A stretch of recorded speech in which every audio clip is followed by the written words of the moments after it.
And I'm finally doing my Q&A video, and I'm just going to entitle this Ask a Female Dominant. This is going to be a snark-free type video. I'm going to try to answer these questions as honestly and as straightforward as I possibly can so we can all get on with our lives. Question 1. How did you get started in the lifestyle? Well, there is somebody whom I'm pretty decent friends with, I would say. Her name is Mara Menaside, or Fashionatrix, here on YouTube. And, you know, I remember us meeting outside of a club one night because we live in the same city, I guess you could say. And I just asked her about it, and she's like, yeah, you want to do it, you should do it. So I checked out her website, and I'm like, this seems pretty interesting, so why not? And that's how that all started. Number 2, why are you on hiatus? Well, right now I have school and I have a business that I'm running, and I have a boyfriend, I have family, I have every other reason under the sun as to why someone decides to take a hiatus from whatever they're doing. Why don't you upload more often? Question number 3. Same reason as the second question I answered. Life is just more interesting, I guess you could say. Insert fetish here with you doing insert action here. No. No. And reason why is because I am not a fetish delivery system. Like, I've done it in the past where I've asked for video ideas, but if I didn't ask you for them, like post something like, hey, I'm looking for video ideas, what do you guys want to see? Yeah, unless I ask that, I'm not really looking for your notes on what I should be doing. Kind of like what are your sessions like? That's one of those things where I can't give a definitive answer because every session is different because there are different people. Do you prefer real time or online? I definitely prefer real time. Reason being is because even now I feel quite silly talking to a camcorder and not an actual human face. Same thing with sessions online. I mean, I guess, you know, if someone, shut up you dumb bird. If someone is, you know, on webcam as well, then yeah, I guess that's a little bit better, but that's still not my thing. I prefer to be like, I prefer one-on-one interaction. Do you have any advice for those who want to get involved in the scene? A, as a dominant, B, as a submissive. Okay, answering accordingly, I'll start with A.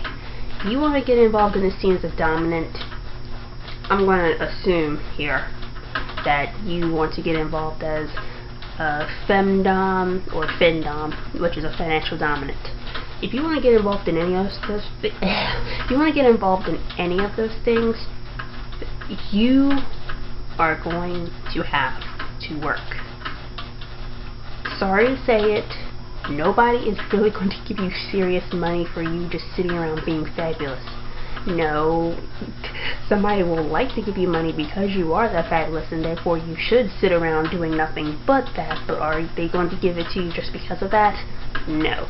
You have to put some kind of work into this to get anything back, okay? You can't just sit on your ass all day. It doesn't work that way. Now, as a submissive, alright, first thing I'm going to have to do here, female slave or male slave, you have to somehow get it. First of all, watch out for slave frenzy, and what slave frenzy is that you're new to the scene, and you are just ready to jump in feet first, and you somehow don't even take into consideration safety measures or your own well-being. So you can possibly get put into a situation that is really, really, really dangerous. And, you know, just because you just want to be dominated so badly, you're going to put everything that your common sense is telling you to the wayside just to do that. Please don't. I've heard one too many horror stories from male and female submissives and slaves that suffer from that very thing. Please just be careful. Use your common sense. That's the most I can tell you. I don't have much experience in being a submissive, but that is one thing I can't stress enough. Please be careful. And with that as well, if you are thinking of being a pro-dom or a pro-slave for that matter, they do exist. Background checks. Make sure who's coming to see you, they can provide some kind of reference. If they can't, background check them. Just explain to them, this is for my safety as well as yours. Provide your own background check if that's the case. If you're doing sessions, don't do it in your own home. And also, make sure that you have someone who's okay with your lifestyle choice, and I guess you could say form of employment, who knows where you are, who you're with, and all that stuff, just in case. Because people be crazy out here. So yeah, just be careful. Use your common sense. Are you into insert fetish here? You know what? I'm just going to answer this question in this way. If you're into this, I can guarantee you that someone on this planet is into that as well. This is not a question, but I've gotten a lot of things around this, so I gotta answer it this way. Explain the gripe with long-winded fetish fantasy. Alright, I am not a fetish delivery machine.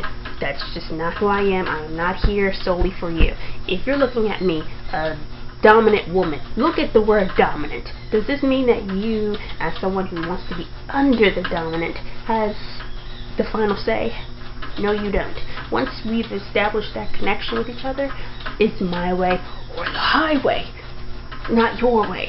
Okay, with that being said, I don't do scripts, I guess you could say, real or online. I don't do scripts. I don't like them because I don't like being told what to do and I have to fit within a certain confine. I don't like it. I don't like it. Are you dominant 24/7?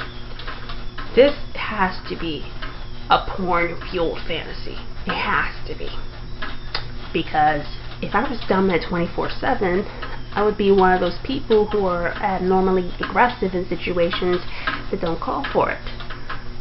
Like Gary Busey. One of those things. So, yeah. No, I'm not. I'm not saying I'm necessarily submissive, but I'm not a whip-toting, feminizing bitch monger the entire time that I'm living and breathing. Are you really a prostitute? No, I am not really a prostitute. Let's see. How do I approach this question? I'd be a very awkward prostitute, meaning I'm kind of like, I don't want to do anything sexually intimate with you until we are a couple, things like that. I'm pretty sure someone who's trying to, give me $50 for a blowjob isn't trying to hear that, speech. Well, somebody abused me and I love you.